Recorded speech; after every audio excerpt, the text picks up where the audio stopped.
Friend মই অন্য এটি ভিডিঅ'লৈ আকৌ এবাৰ সকলোকে স্বাগতম জনাইছোঁ। আশা কৰোঁ আপোনালোকে ভালে আছে আৰু ভালে থকাটোৱেই বিচাৰোঁ। আৰু এয়া মই আজি মাৰ ঘৰত আছোঁ। এয়া মাৰ গাৰ্ডেনখন একেবাৰে গাঁৱলীয়া পৰিৱেশ দেই, ইমান গাঁৱলীয়াও নহয় বাৰু। এয়া মাইবিলাক মানে ফুল ভাল পায়, ফুল যতন লয় আৰু এইবিলাক ফুল। আৰু এয়া লগত আছে জলফাই টেঙা আৰু ঔটেঙা। এই জলফাইখিনি আছিল পথাৰ আৰু ঔটেঙা পথাৰ আছিল। আমি মা আৰু মই দুয়ো গৈ পিনে পাৰি লৈ আহিলোঁ। এই ঔটেঙা দুটা দালিত দি খাম আৰু জলফাইখিনি আচাৰ কৰিম। আৰু এইফালে বনাই দিলোঁ ভাত। ভাতখিনি বহাই দিলোঁ এতিয়া। এইফালে চৌকাত আমাৰ দাইল বনাই আছোঁ, দাইল।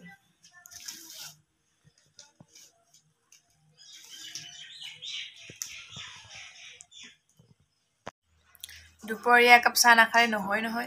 এয়া চাহ খালোঁ এতিয়া।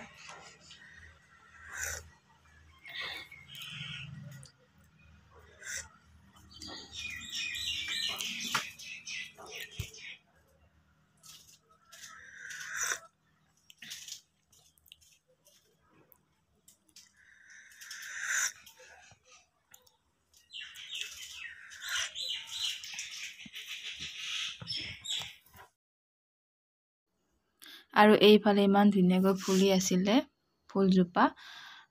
ফাৰ্ষ্ট টাইম কালাৰটো ধুনীয়া আছিলে, এতিয়া মানে বেছি দিন হৈ গ'ল যে কালাৰটো বেয়া হৈ গৈছে। আৰু এইফালে আছে কেকটাছডালৰ চাৰিওপিনে একেবাৰে আগৰি ধৰিছে, পখালি মেলিছে চাৰিওফালে, ধুনীয়া লগা হৈছে। আৰু এইফালে এডাল ৰুই দিছোঁ, ময়ে ৰুই দিছিলোঁ। এইফালে সেইডালো ওলাইছে ধুনীয়াকৈ।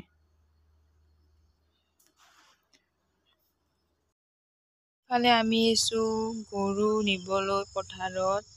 এয়া আমাৰ গৰু পোৱালিটো প্ৰায় 7 দিনমান হৈছে। আৰু এইফালে আছে মাকজনী সৌৱা নিবলৈ আহিছোঁ।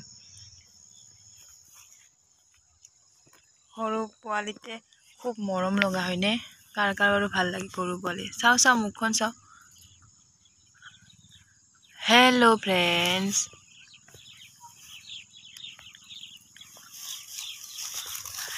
ঐ